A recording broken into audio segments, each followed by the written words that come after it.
नमस्कार, कैसे हैं आप सभी। लॉकडाउन चल रहा है और टीवी पे रामायण और महाभारत सुबह शाम आ रही है और इससे हमें काफ़ी कुछ सीखने को भी मिल रहा है, आत्मचिंतन करने का मौका मिल रहा है इन छुट्टियों के दिनों में। और मैं सोच रहा था कि मैं अपने सामाजिक परिवार के साथ अपने कुछ विचार प्रकट करूं, तो इतना दिन से तो नहीं हो पा रहा था, पर आज मैंने सोचा है कि एक बड़ा रोचक अभी प्रसंग चल रहा था। राम और रावण का युद्ध चल रहा था, जिसमें अब रावण मारा जा चुका है रिसेंटली एपिसोड के हिसाब से।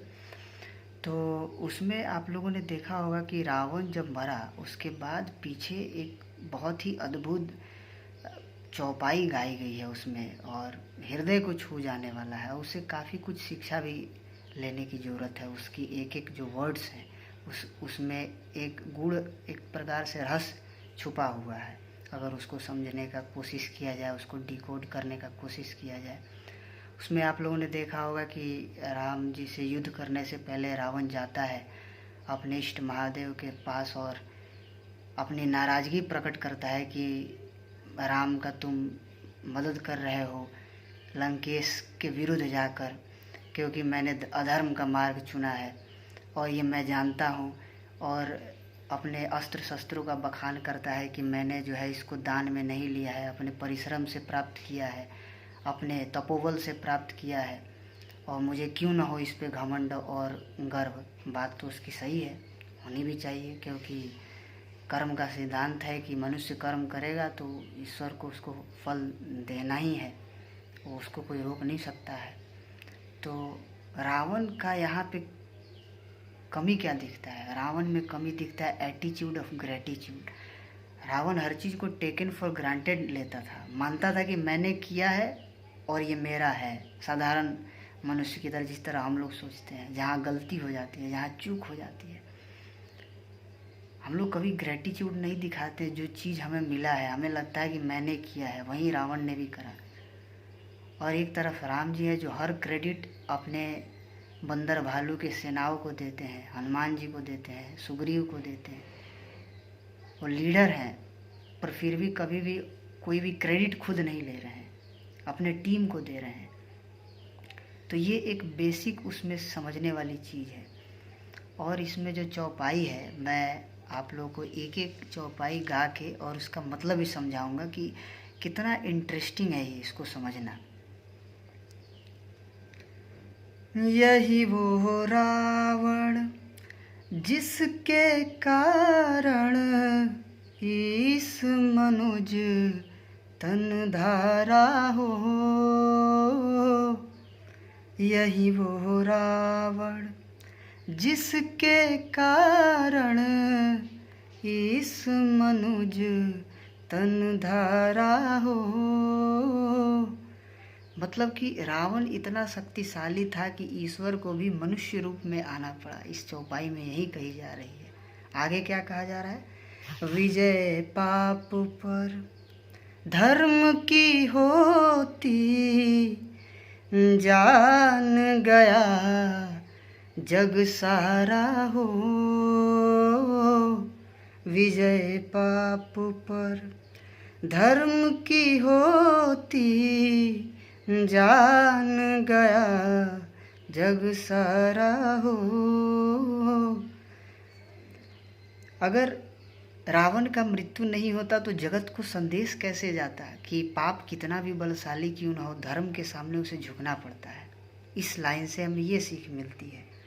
अपनी शक्ति के मद में ईश्वर को ललकारा हो।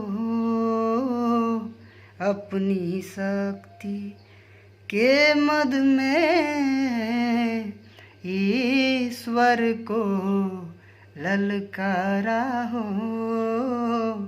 अभिमानी का सर हुआ नीचा, अपने कर्मों द्वारा हो। अभिमानी का क्या हो सकता है? अपने ही कर्म के द्वारा अपनी ही जो है उसने जग में नाक कटवाई, मस्तक नीचा किया। आगे क्या कहा जा रहा है? यूं तो हर प्राणी फल भोगे, निज करनी अनुसारा हो। पर करनी के करने में भी है कुछ हाथ हमारा हो। देखिए, प्रारब्ध भोग तो है, लेकिन जो हम करते हैं गलत या सही, उसमें हमारा भी तो हाथ है। प्रारब्ध तो अपनी जगह पे है। आगे वाली लाइन में क्या कहा जाता है? अंत समय एक बार हृदय से जो श्री राम पुकारा हो। राम विमुख ने राम सुमिर कर, निज परलोक सुधारा हो। इस लाइन में क्या कहा जा रहा है? इस लाइन में यही कहा जा रहा है, देखिए शास्त्रों में भी कहा गया है कि भले ही आप कितने ज्ञानी या कितने तपस्वी हो, ये जरूरी नहीं है कि आपके प्राण निकलते वक्त अंत समय में आपके मुख से ईश्वर का नाम निकले। ये बड़ा कठिन है। और रावण जो कि सारा जीवन, खासकर जब से उसकी लंका पे राम ने चढ़ाई की और जब उनका दोनों का युद्ध था, तब से कभी सम्मान पूर्वक राम का नाम नहीं लेता था रावण। यहाँ तक कि कोई उसके अन्य उसके पुत्र या कोई उसके गुप्तचर अगर श्री राम कह के संबोधित करते तो वो श्री पे आपत्ति जताता था, लेकिन मरते वक्त उसने भी श्री राम कहते हुए धरती पे गिरा। यानी कि अंत समय में ईश्वर का नाम लेकर अपना परलोक सीधा रहे, ये बड़ा मुश्किल है। एक तरफ जो पूरे जीवन भर पुण्य करता है, वो भी मरते वक्त अंत समय में उसके मुख से ईश्वर का नाम नहीं निकलता। यहाँ तो रावण ने जो है अधर्म का हाथ पकड़ा था, उसके बावजूद मरते वक्त उसने राम का नाम लिया। ये छोटी बात नहीं है।